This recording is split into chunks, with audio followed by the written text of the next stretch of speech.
Well, thank you. Good evening. Our speaker this evening is Larry Lee Hewitt. Larry's Lawrence, I guess, more appropriately.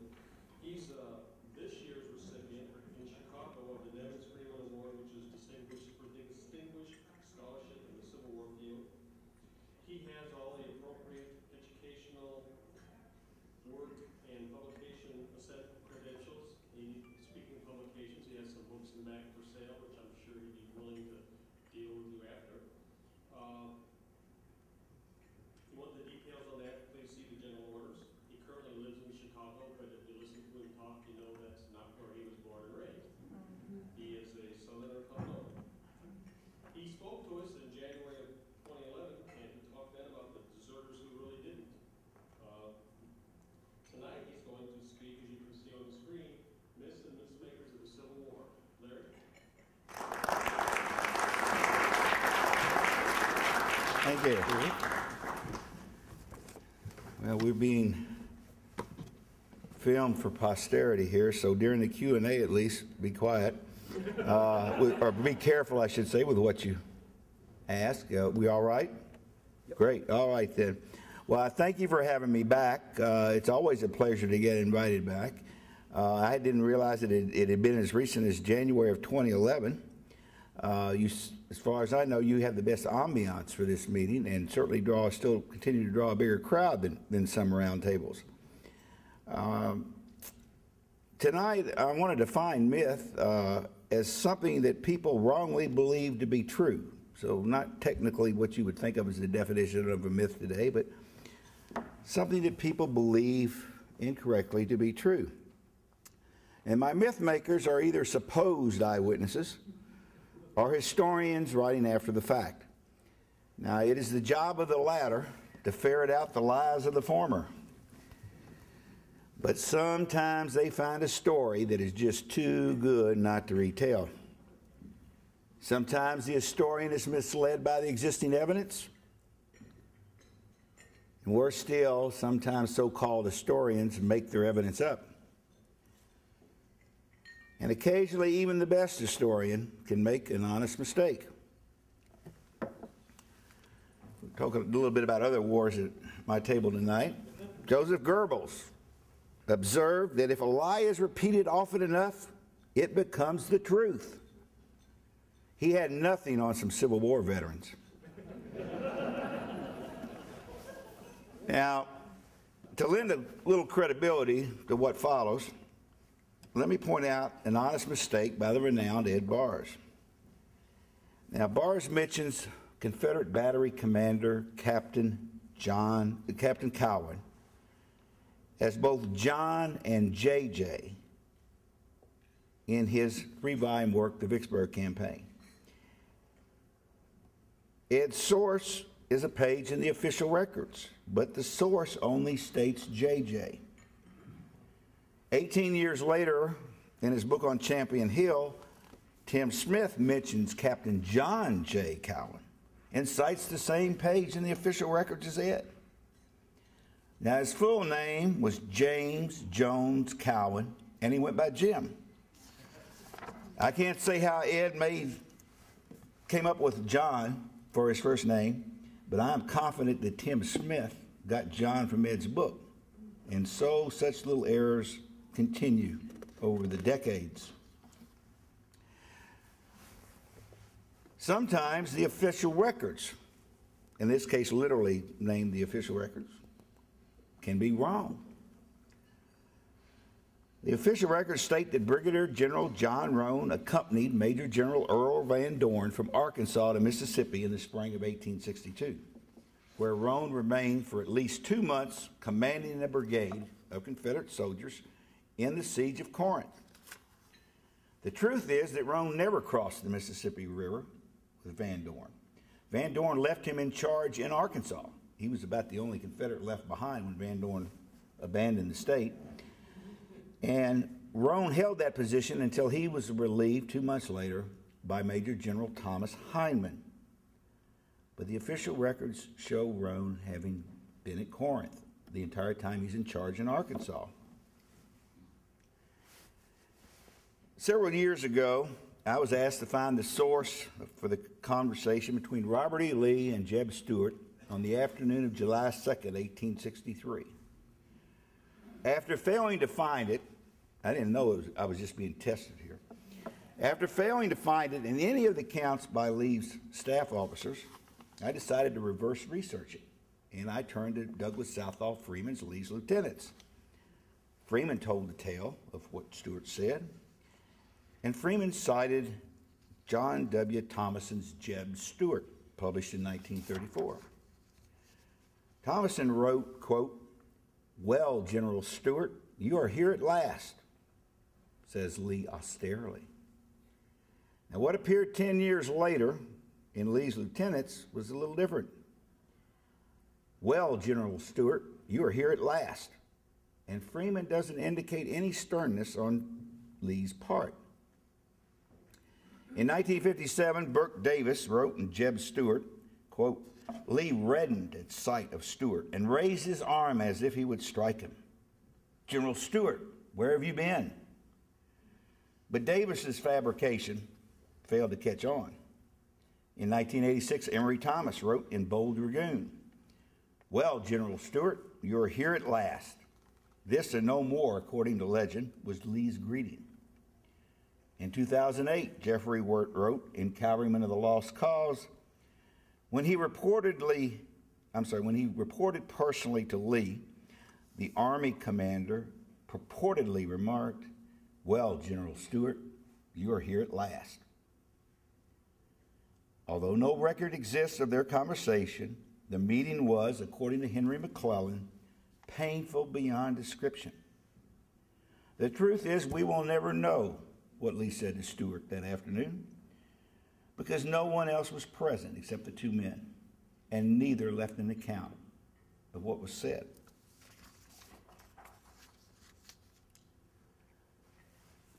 Braxton Bragg was and remains an easy target. This is the most ridiculing story of him. Quote, "On one occasion, when stationed at a post of several companies commanded by a field officer, he was himself commanding one of the companies and at the same time acting as post quartermaster and commissary. He was first lieutenant at the time, but his captain was detached on other duty. As commander of the company, he made a requisition upon the quartermaster himself for something he wanted. As quartermaster, he declined to fill it and endorsed on the back of it his reasons for doing so. As company commander, he responded to this, urging that this requisition called for nothing but what he was entitled to, and that it was the duty of the quartermaster to fill it. As quartermaster, he still persisted that he was right. In this condition of affairs, Bragg referred the whole matter to the commanding officer of the post. The latter, when he saw the nature of the matter referred, exclaimed, 'My God, Mr. Bragg, you have quarreled with every officer in the Army, and now you are quarreling with yourself.'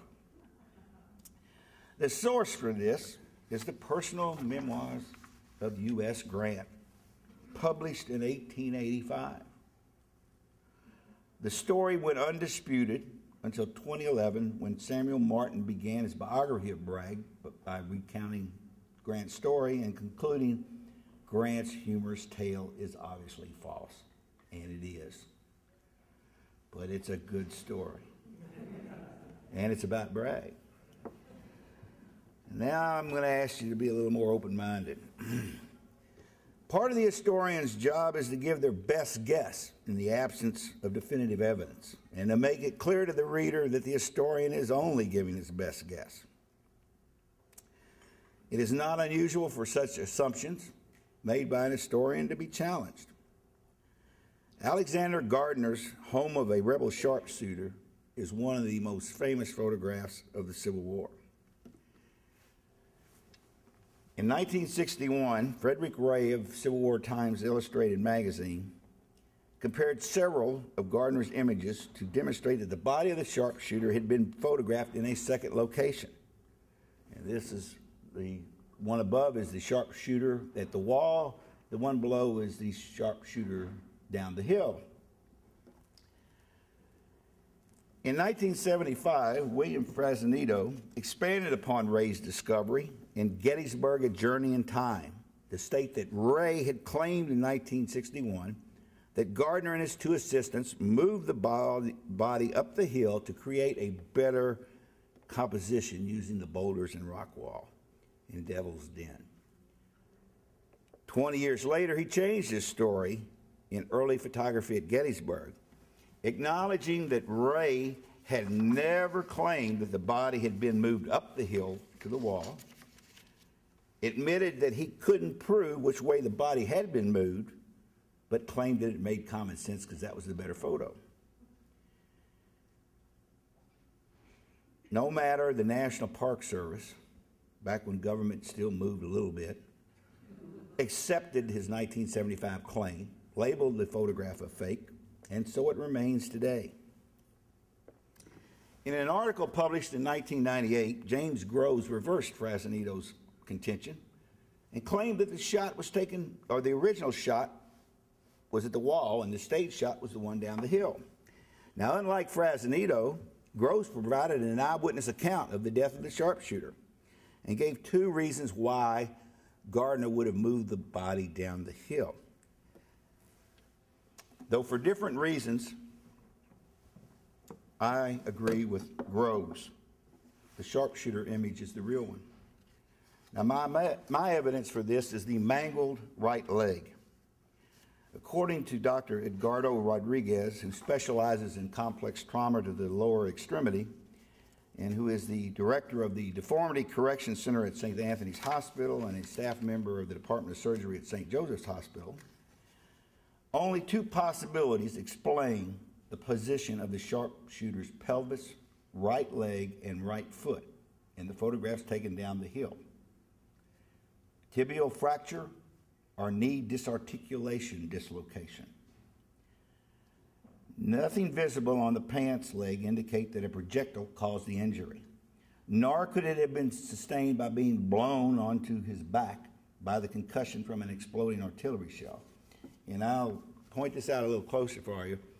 You see, if you will, his pelvis is rocked to his left, while the foot is pointed out perpendicular to the right. Women can do this, men cannot. The leg, there's something broken or something's wrong with the leg. No, there's nothing else can explain it. The man cannot have his pelvis going one way and his foot going more than 90 degrees in the opposite direction. For all the controversy surrounding the photographs, two things are certain. The subject was killed, and his right leg sustained one of two possible injuries. Neither of those injuries would have proven fatal. Also, there are no external wounds visible, and there are 5 more images of the body, and from different directions. Neither concussion nor a fatal shot in the back could have caused his leg injury. But the concussion that killed him at the wall also caused at least one large stone to topple over onto his right leg and cause the injury to it. While the photographers set up the camera at the rock wall, their assistant removed any stones from the body. The sharpshooter was as real as his death on July the 3rd as the image is today. Now, for those of you who doubt my conclusion, and I bet there are at least 2 of you, because it's surprising, but it's worth noting here. It was a legitimate photograph for 98 years, and now suddenly there's no, it's condemned. So somebody changed their mind. But let's turn it around a little bit, if you will. There are no photographs of the body in a third location, and no other photographer or artist, and there was at least one prominent one from Harper's Weekly right down the hill, who captured the image of the body at the stone wall. So the body's only documented to be in 2 places, not a third location. So if it was started off down the hill and Gardner moved him up the hill and you know, and nobody else to have an image of him up the hill by the rock wall. Well, where is he? Secondly, for those who are still doubting, if Gardner had staged the shot at the wall, been willing to drag this man's corpse up the hill, would he have left the body there for his competitors to use?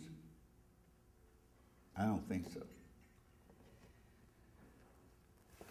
Much has been written about Civil War commanders who fought the war with tactics made obsolete by the rifle. Historians still condemn their stupidity, but few historians have realized what Jefferson Davis did in 1855. It was not the rifle barrel that was revolutionary. It was the mini-ball. Smoothbore shoulder weapons had an effective range of 50 yards. Rifles prior to 1855, that is, those like the Mississippi rifle that fired a round ball, had an effective range of 200 yards. But the mini-ball, used by the most common weapons during the Civil War, was accurate at 400 yards and could kill at 1,000 yards. It was also easier and faster to load than the round balls previously used, even in rifles. Now, foremost among the historians who understood the significance of the mini-ball, as well as the rifled musket, and who argued that they made earlier tactics obsolete, is the late Grady McWhinney and Perry Jameson. Together they published Attack and Die in 1982.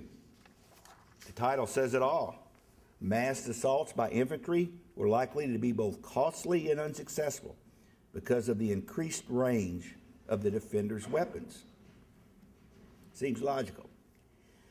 Two historians, however, argue that the tactics used by Civil War generals were not outdated because of how these longer-ranged weapons were actually used. British military thinker Paddy Griffin appears to be the first to have reached this conclusion, but Americans generally dismissed his work out of hand. He was a Brit. The only American historian to seriously consider the topic is Earl Hess, who published The Rifled Musket in Civil War Combat, Reality and Myth in 2008. Hess argued that the rifle's potential to alter the outcome of the battle was nullified by a variety of reasons, possibly the most significant of which, but not the only one, was the fact that defenders were seldom ordered to fire until the enemy was within 200 range. The average he found was about 115 yards. So it didn't matter what the range was of the weapon if you're not firing until they get that close. Hess points out something else that historians seldom consider. How many rounds could a soldier carry into battle? Usually 40 to 60. And how many of those could be fired before the gun fouled from the gunpowder? About 20 for the Confederates and 40 for the Union soldiers if they had a special cleaning bullet. Now, once the gun fouled, the weapon had to be at least partially dismantled. And it helped to have water to clean the fouled gun. But more importantly, what soldier wanted to be caught with a useless rifle when the enemy closed upon him? So there were some good reasons not to start shooting at 800 yards. Now this triumvirate constitutes the circumstantial evidence for two widely popular myths. One is detailed at great length in the appendix to the first volume of the Confederate Journals in the Trans-Mississippi. But that myth goes like this. Albert Castell referred to the Trans-Mississippi as, quote, the junkyard of the Confederate Army, where those found wanting in the East were sent to limit the harm they could do. William C. Davis altered slightly this dumping ground theme when he wrote that, quote, in the summer of 1862, President Jefferson Davis began a war-long policy of sending discredited or incompetent generals there to command or using it to shelve personal favorites who had become too controversial to keep in the East. Now, tied to this opinion of the Trans-Mississippi is a notion best expressed by Craig Simons. Quote, when Robert E. Lee took over the command of the Army in Virginia, he measured his subordinate commanders by a simple standard: success. When a particular officer proved himself in combat, Lee promoted him. When he did not, Lee did not demote him. That was too confrontational, and Lee disliked personal confrontation. Instead, he contrived to have him sent to another theater, generally to the West. Without saying so, Lee used the West, or actually any theater outside of Virginia, as a dumping ground for officers he did not want around him anymore. Close quote. So we have these, this is our evidence. These three guys started the foundation of the myth that the junk was sent to the Trans-Mississippi and Lee was one of the junk dealers, if you will. Magruder was ordered to the Trans-Mississippi in May 1862 before Lee ever took command of the Army in Northern Virginia. Believing it unfair to send Magruder off in the face of the enemy as McClellan was closing in on Richmond, his transfer was delayed. Charged with drunkenness during the 7 days battles,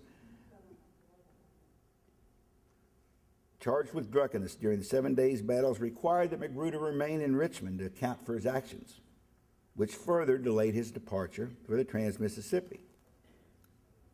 Lee has nothing to do with it.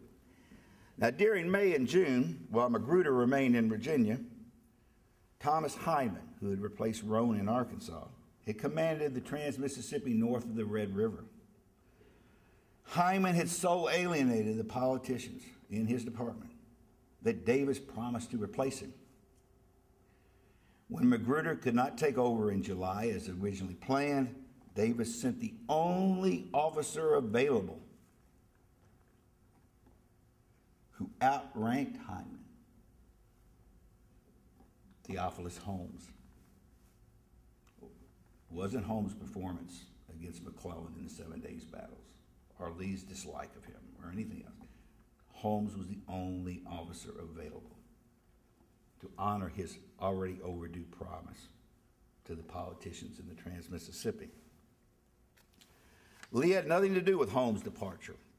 Moreover, Holmes' departure eventually led to the transfer of D.H. Hill from Lee's command to replace Holmes as commanding officer in North Carolina, because Davis said a senior officer with ties to North Carolina had to be in command there.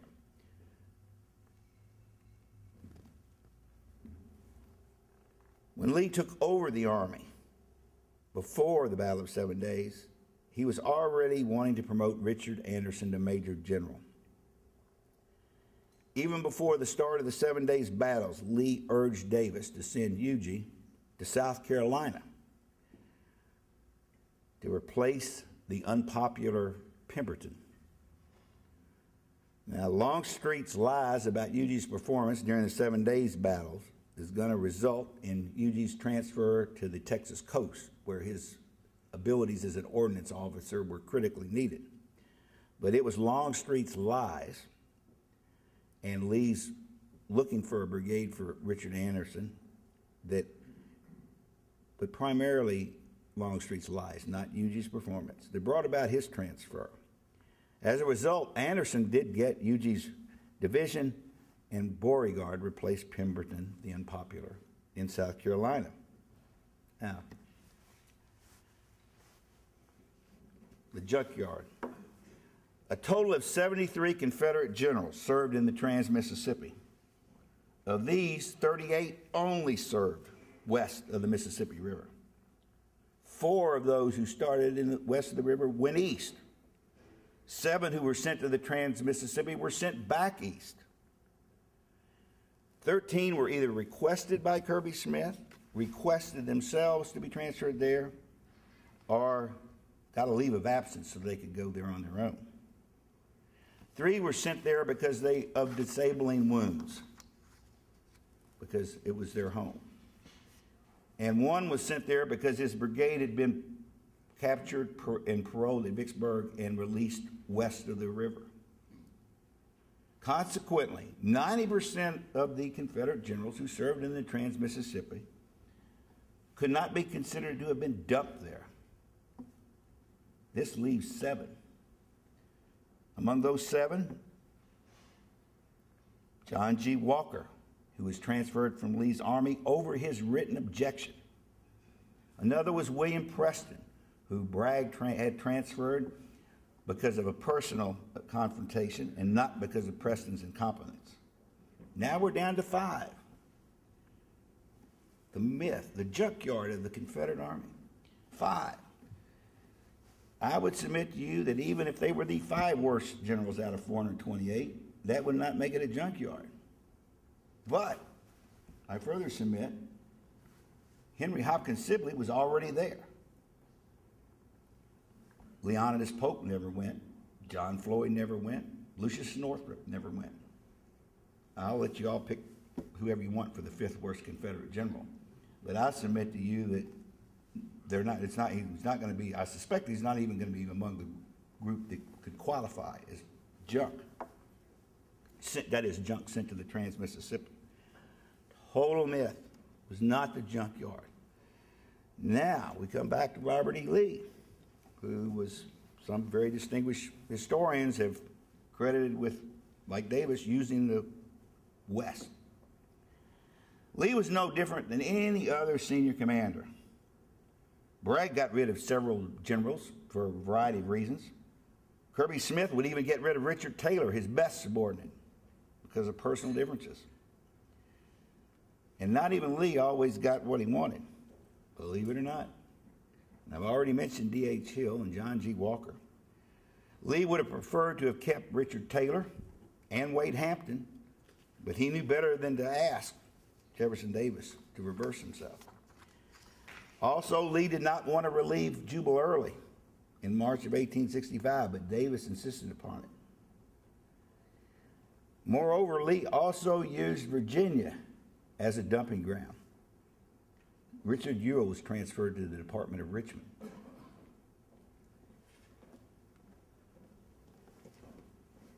The most legendary of all Bragg myths is the one regarding his relationship with Nathan Bedford Forrest. And this is a little lengthy one, but I think it's in many ways also the most important item I will cover tonight. These are the facts. In June of 1862, Beauregard persuaded Colonel Forrest to give up his regiment and go to East Tennessee to take command of the cavalry near Chattanooga, hinting to Forrest that he would become a brigadier general if he agreed to do so. Forrest agreed.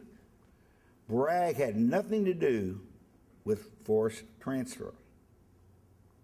By the time Forrest was promoted to brigadier general in July, Bragg had replaced Beauregard and was himself moving toward East Tennessee. And he welcomed Forrest as commander of all his cavalry. Now, Forrest is going to prove a little less than adequate at gathering correct intelligence. And he's going to wind up, Bragg will end up dividing his cavalry for that and other reasons as well, between the 2 Army wing commanders, so that Forrest has only half of the cavalry when they entered Kentucky. In September, having invaded Kentucky, Forrest has an accident. His horse falls and then rolls over on top of Forrest, dislocating his right shoulder. It's very painful. Forrest can't ride. He's confined to a buggy. And the buggy will not keep up with Forrest's troopers as they're hurrying across the Bluegrass State. So Bragg transfers Forrest to Murfreesboro with a small contingent of his men, where Forrest is to recruit additional regiments and harass the enemy, keep them confined in the Nashville environs. There is no animosity between Bragg and Forrest over this incident because Bragg's actions allowed Forrest to save face. Forrest didn't have to come out and admit that he couldn't keep up and do the job. When Bragg organized the Army of Tennessee in November, he placed Joe Wheeler in command of all his cavalry, with the exception of the brigades of Forrest and John Hunt Morgan. Now, this was done because Forrest and Morgan both outranked Wheeler, but also because Forrest and Morgan had both demonstrated they were better at conducting raids than gathering intelligence. And it should be remembered that the primary duty of a cavalry commander in the Civil War was to gather intelligence. Forrest preferred the freedom that this assignment left him, that is, the freedom to go off on his own in command and conduct raids. So there was no reason for him to have hard feelings toward Bragg. In February of 1863, while Forrest was on leave, Wheeler borrowed 800 of Forrest's troopers. Forrest learned of it and caught up with the expedition just before it was to attack Dover, Tennessee. When Forrest learned of Wheeler's plan, he objected, but by now Wheeler was a major general, and his orders carried the day. The assault was an abysmal failure, and Forrest swore he would never again serve under Wheeler. Now, the Bragg of myth, and I know you're all familiar with that, would have sacked Forrest for insubordination. But what did the real Bragg do? Well, he honored Forrest's request by transferring him. He wouldn't have to serve under Wheeler. Bragg not only transferred Forrest, but sent along his entire brigade. They were assigned to Major General Earl Van Dorn's Cavalry Corps in West Tennessee. Now, following Van Dorn's assassination by an angry husband on May 7th of that year, Bragg offered to have Forrest promoted to Major General. Forrest declined. Bragg gave him command of Van Dorn's Cavalry Corps anyway. In late September, while on leave, Forrest learned that Bragg had once again assigned some of his men to Wheeler. Forrest had not yet left the army, and so he went to Bragg's headquarters, confronted him about the matter, and Bragg assured him that as soon as Forrest returned from leave, he'd get his men back. So Forrest acquiesced and left on his leave. Now that's the facts. Yet supposedly, sometime between late September and mid-October, the following incident occurred. It is prefaced by Forrest storming past the guard outside Bragg's tent and entering his headquarters unannounced atop Missionary Ridge. Bragg rises from his seat and extends his hand to Forrest. And I quote, refusing to take the proffered hand and standing stiff and erect before Bragg, Forrest said, I am not here to pass civilities or compliments with you, but on other business.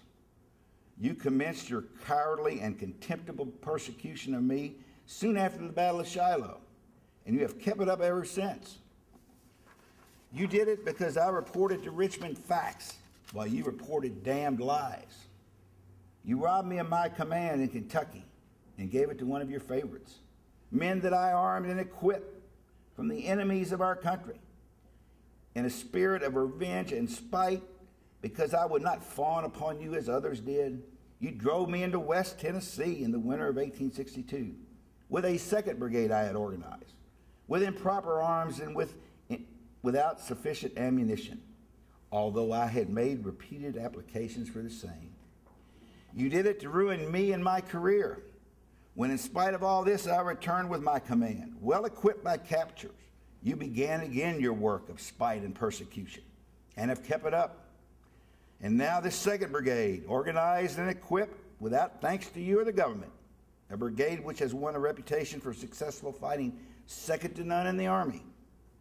Taking advantage of your position as the commanding general in order to further humiliate me, you have taken these brave men from me. I have stood your meanness as long as I intend to. You have played the part of a damned scoundrel and are a coward. And if you were any part of a man, I would slap your jaws and force you to resent it. You may as well not issue any more orders to me, for I will not obey them. And I will hold you personally responsible for any further indignities you endeavor to inflict upon me. You have threatened to arrest me for not obeying your orders promptly. I dare you to do it. And I say to you that if you ever again try to interfere with me or cross my path, it will be at the peril of your life. Close quote. Forrest then storms out of Bragg's tent. Bragg does nothing. The Bragg of myth. Guy who hangs soldiers for anything. Now this account, really good. Huh? You never heard it. I hope you enjoyed it. Because it is one of the best. This account appears in every modern biography of Forrest as fact. And the same holds true even for Martin's 2011 biography of Braxton Bragg. But the evidence proves otherwise. The first to question the veracity of this story was Judith Halleck, who completed Grady McWhinney's biography of Bragg in 1991. Jim Ogden, the historian at Chickamauga-Chattanooga National Military Park, agreed with Halleck's initial investigation and passed word of that on to David Powell. The best published account of what really happens appears in Powell's Failure in the Saddle, published in 2010. And Powell is to be commended for not only removing what he believed to be false from the text, but then putting it in an appendix and explaining to the readers why, not only why it wasn't in the text, but why he thought it was false. In some respects, this incident, that is Bragg and Forrest and this alleged encounter in Bragg's tent, is similar to Lee and Stewart at Gettysburg. Neither Bragg nor Forrest ever mentioned what was said between the two men. Nor does it appear in Thomas Jordan and J.P. Pryor's The Campaigns of Lieutenant General N.B. Forrest, published in 1868, which was basically an autobiography of Forrest.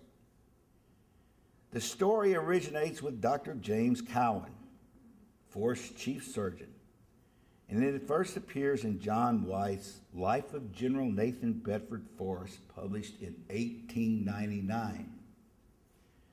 Cowan claimed to have followed Forrest into Bragg's tent, making him the only eyewitness and the only one of the three still alive in 1899. Historians wishing to repeat Cowan's good story had no problem altering some of the doctor's timeline to make it correspond with undisputable facts. For what actually happened, I refer you to Powell's account. It's a wonderful book. And he concludes, perhaps the confrontation unfolded when and as described by Dr. Cowan. Or perhaps the infamous confrontation was simply a war story spun in old age by Forrest's former surgeon, as he remembered fondly his revered kinsman and commander. Unless additional credible contemporary accounts surface, it is impossible to know with certainty whether this incident really took place. Now, for the additional credible contemporary account. On December 8, 1863, this is between 8 and 11 weeks after the alleged confrontation in Bragg's tent, depending on which historian's timeline you buy into of Cowan's account. December 8, 1863. Forrest is now in West Tennessee. He's no longer under Bragg's command. Forrest writes Bragg a letter. Not only is there no mention of any animosity on Forrest's part, Forrest concludes this letter. Now remember, you heard this great story. We're talking 10 weeks later. Forrest has no reason to write Bragg, no reason to like Bragg, every reason to not to write this letter. But he writes this letter to Bragg, and it concludes, I am confident that I shall have in a short time 8,000 effective men in the field, besides some 1,000 belonging to infantry command, all of whom will be sent back at the earliest possible moment. I am not only willing but desirous, General, of rendering the country all the service possible in the occupancy and defense of West Tennessee. Also to get out from there all the supplies I can for the subsistence of your army. If you can aid me in the services of a general officer or the procurement of arms, I shall be thankful, and in turn use every exertion to send to you the absentees from your ranks and supplies, etc., for your troops. I am, General, very respectfully, your obedient servant, N.B. Forrest, Brigadier General Commanding. Now, this is in Forrest's own hand. Forrest, also at the time, was unaware that he had just been appointed a Major General 4 days earlier, in large part because Bragg had continued to push for his promotion. The two men occasionally differed as to what was the cause required at a given time, but the cause came first with both of them, and they respected each other. There was never any animosity between the two men. Now, for all that has been written about the Confederate command in the Western Theater and Braxton Bragg and Forrest, there's a whole lot that needs to be looked at again. It's almost over. Of all T. Harry Williams' lectures, his most popular, and I believe his most favorite, was the final lecture of his Civil War class. He brought many in the audience to tears, and I literally saw it happen, as he read a passage from Joshua Chamberlain's The Passing of the Armies, published in 1915. It is the morning of April 12th, 1865. I won't give it all to you, but some is merited. This is Chamberlain. On they come, with the old swinging rat step and swaying battle flags. In the van, the proud Confederate ensign. The great field of white, with canton of star-strewn cross of blue on a field of red. The regimental battle flags, with the same escutcheon following on, crowded so thick by thinning out of men that the whole column seemed crowned with red. Before us in proud humiliation stood the embodiment of manhood, men whom neither toils and sufferings, nor the fact of death, nor disaster, nor hopelessness could bend from their resolve. Standing before us now, thin, worn, and famished, but erect, and with eyes looking level into ours. Walking memories that bound us together as no other bond. Was not such manhood to be welcomed back into a union so tested and assured? Instructions have been given, and when the head of each division column comes opposite our group, our bugle sounds the signal, and instantly our whole line from right to left, regiment by regiment in succession, gives the soldier's salutation, from the order arms to the old carry, the marching salute. Gordon at the head of the column, riding with heavy spirit and downcast face, catches the sound of shifting arms, looks up, and taking the meeting, wheels superbly, making with himself and his horse one uplifted figure, with profound salutation as he drops the point of his sword to the boot toe. Then facing to his own command, gives the word for his successive brigades to pass us with the same position of the manual. Honor answering honor. On our part, not a sound of trumpet more, nor roll of drum, not a cheer, nor word, nor whisper of vainglory, no motion of man standing again at the order, but an awed stillness rather, and breath holding, as if it were the passing of the dead. Close quote. A similar version had been published by Chamberlain in a Boston newspaper in 1901. Many of the 30,000 plus individuals who had been present that day on April the 12th at Appomattox Courthouse were still alive, and several Yankees called Chamberlain on his account. 2 years later, and this is after the newspaper account and before the publication of his book, 2 years later, John Brown Gordon published Reminiscences of the Civil War.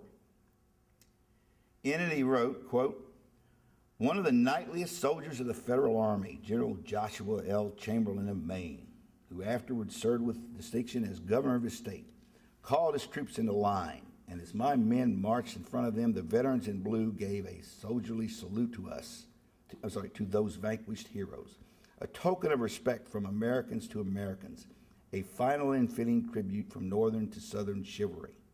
General Chamberlain describes this incident in the following words, close quote, and Gordon proceeds to quote 4 paragraphs from Chamberlain's newspaper account. Now, you know, let me use the word legend instead of myth here. You know, every legend, there's a little kernel of truth here. Some of what Chamberlain had to say was correct, and Gordon didn't exactly lie when he supported Chamberlain's account. That's why he then proceeds to quote from Chamberlain directly rather than saying himself. As each Confederate unit marched up, Chamberlain ordered his men to attention. So they couldn't be saying anything and sneering or moving or doing anything derogatory. It wasn't a salute. And there was no return of the salute from the Confederates, although the Confederates were looking them in the eye, as Chamberlain accounts. Gardner did this because he was the great conciliator of the New South. Now, the one with the least hair there is Will Green. Now, there are long stories to how I discovered some of these myths. The Appomattox one, I was told by Will Green when I was on a tour there a few years ago. Now, Will and I went to school together, and as we know each other for what we are, I had to really check him out here with his story.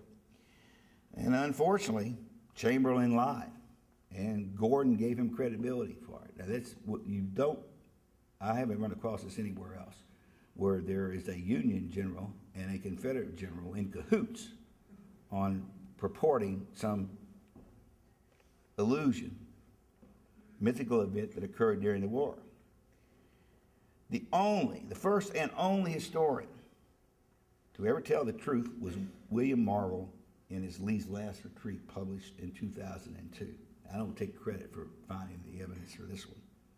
Nevertheless, even though the story is false and the National Park Service knows it, they refuse to tell the truth after 148 years.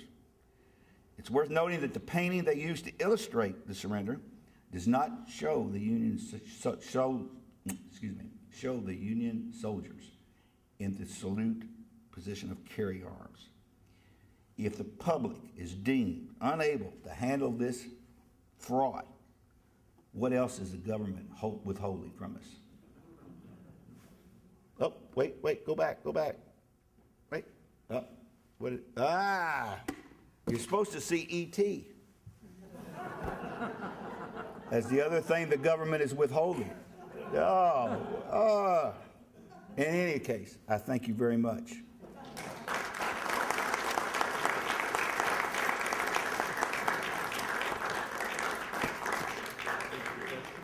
Oh, absolutely. Any questions? And critique, because this is only the second time I gave this presentation, so I need some serious. Nice and loud.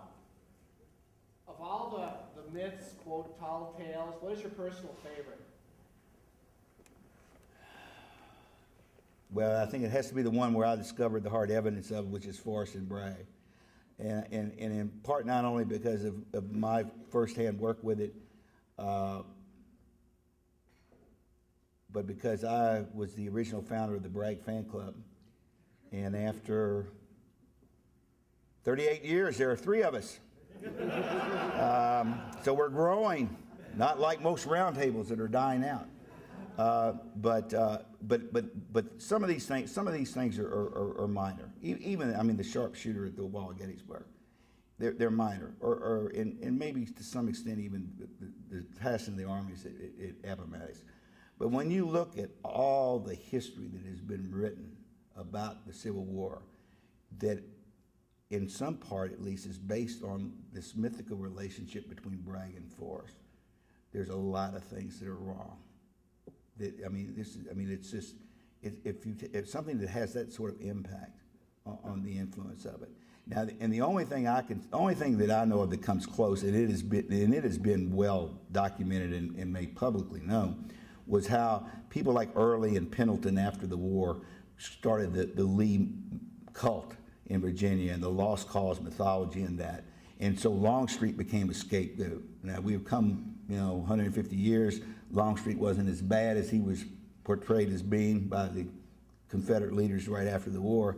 But the flip side is Bragg is still condemned for what he was made to be thought of 40 years after the war, and has never been evaluated for what he did or was during the war. Any other questions? Yes, sir. Question? I was going to say, didn't Forrest threaten John Bell Hood during the Nashville campaign? And Forrest told him that if I ever see you again, I'll really. No. He didn't say that? No. Now, Forrest, that's not to say Forrest, because he shot one of his own lieutenants. I mean, and Forrest often lost his temper, which is something I was just thinking of during my presentation tonight. I mean, if you listen to that long speech that Cowan said Forrest gave Bragg, don't you think Forrest would have pulled his pistol or sword long before he got that far into the argument? You know, I mean, this, you know, because such encounters can be documented as having happened with Nathan Bedford Forrest. But again, the two men, and they had their differences. For them, the cause came first, and it's that feeling, and it is not. I don't think it's widely appreciated or even the concept thought about. But it's that same feeling that made Davis and Bragg comrades in arms. They were not friends. Bragg was Davis's, I won't say enemy, but they were far from friends before the war. But they both put the cause first. And in the same manner, Joe Johnston never put the cause first. And that's what Davis's problem was with Joe Johnston. But I don't know about, now Forrest Hood got into it with some others in the Tennessee campaign. And I know he told off Claiborne, who took it, among others. Claiborne wrote off to be killed at Franklin. But I don't know that Forrest had an altercation with Hood during the campaign. And I'm not saying it didn't happen. I'm just not familiar with it. Other questions?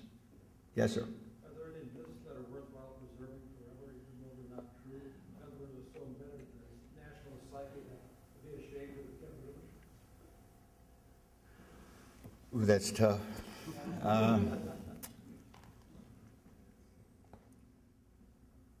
I don't think so. But I haven't found them all, so I'm not the authority. But I don't think so. There's the current trend. You know, American history in general, and even Civil War history in particular, it goes every 20, 30 years. You have some new trend come along, and the new trend is memory history. And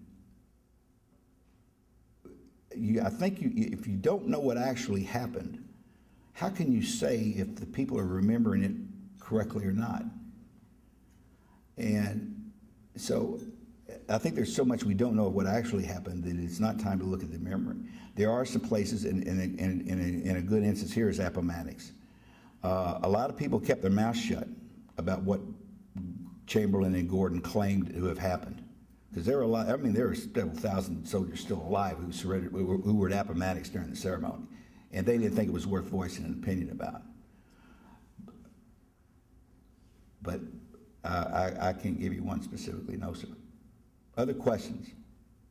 The only point that I can make is that considering the Victorian times, we're talking 1880s, 1870s, 1890s, if I went up to you and I said, I think that story you told about Appomattox is damn lies, you pull out the revolver and you shoot me dead right in the park. You can't take a man like Chamberlain or Gordon and then you could also suffer the same fate by a friend of his. So, I mean, you don't, Victorian rules were, maybe you did keep your mouth shut. Well, the Victorian rule was certainly, and this is another reason why there's such interest in memory history. The Victorian rules would have demanded that if you survived the war and made it back home, you never told your family about what happened and all that you had seen, because not 1% of the soldiers had a good time during the Civil War for the entire service. You did not tell your family about those things. But I would submit that as being the sin of omission and not lying. There was a need. I mean, we're talking like Chamberlain's newspaper account in 1901 and Gordon's book in 1903. Most of the veterans were dead. There is a new generation born that have come of age, and there was the goal to heal the nation. So I mean, I can see where one who knew better would keep their mouth shut. I mean, it was in a sense the thing to do. And Gordon, foremost among any Southerner, led that movement to reunite the nation and truly reunite it and not have these confrontations. But boy, there's a beautiful movie out there of the reunion at Gettysburg in I think 27 or 33 maybe, and they're ready to go at it over the stone wall. The few survivors who can barely stand up with their canes, much less beat the enemy over the head with it. Yes, sir. Well, the counterpoint, what I find as amusing as some of the mythology is, unlike town and Victorian manners, how veterans were willing to call each other out. In some of the veterans publications and letters that they would receive from people, hey, this book is being published, what are your recollections, this is what so-and-so said. From what I've seen, especially the veterans magazines, monthlies, whatever, those guys were not bashful about calling each other out. You bloody well were not at that place, because our unit was there, we did it, you guys were in the back, oh! Well, you're absolutely right. You're absolutely right, and I can give you a few anecdotes. A couple that concern my work. My first major book was on Port Hudson. I was chewed out for having excluded a couple of stories by people who knew the stories and knew that I knew the stories. Why aren't they in your book? They're like really good stories. And say, well, they couldn't have happened. And I wasn't as smart as Dave Powell to put them and list them all in an appendix, saying, you know, they're not in the text because they're false. One was that the Confederates used railroad locomotive lanterns to spotlight Farragut's ships going by Port Hudson, you know, and like a precursor to the, you know, the Blitz over, you know, Great Britain and the, you know, the Battle of Britain.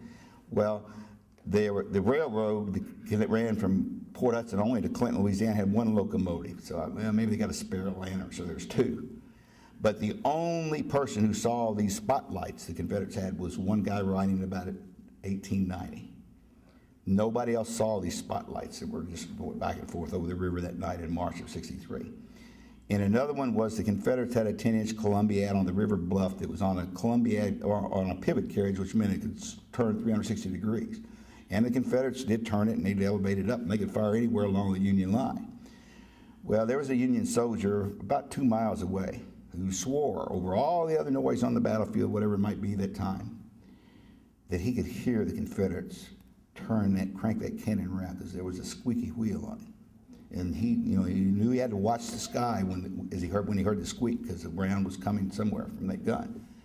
Well, I don't think he heard it from 2 miles away and knew, you know, it's that gun, that wheel, that's the sound, you know, I don't believe it. Conversely, I have a manuscript coming out dealing with a Confederate artillery sergeant from Vicksburg, Mississippi. And one of the things that there's a flip side to this, what's going on with memory history, and that is if you're looking at what actually happened, historians are discounting a lot of what people remember 10, 20, 30 years later. Well, this guy just happens to have been there when Lloyd Tillman was killed at the Battle of Champion Hill. And he reads a story in Confederate veteran, just like such you're talking about, so-and-so wrote the story. And so he wrote back 6 months later, and published 6 months later. I was there. That's not the way it was. And, well, gee, who do you believe? Well, Lord, I had to run it down because I edited his diary. And lo and behold, the guy who wrote the first account had been ordered away at 1:30, and Tillman wasn't wounded until after 5 o'clock. So the account that had the most credibility for over 150 years, and everybody, like including Tim Smith and Ed Bars, has used, was written by a guy who wasn't even there. And I can prove that he was ordered off at 1:30 and left. So my guy may not remember it exactly right, but he was still there. But there's a lot to that. And you know, and one of the interesting things is I'm not that familiar with Union sources of this, but in the Confederate records, you betcha, the guy said, no, it wasn't like that at all. And Robert E. Lee, unfortunately, never finished his history of the Army for whatever reason, but he wrote his commanders after the war and asked them for their accounts of every operation, because he wanted to tell it right. Any other questions? Yes, sir.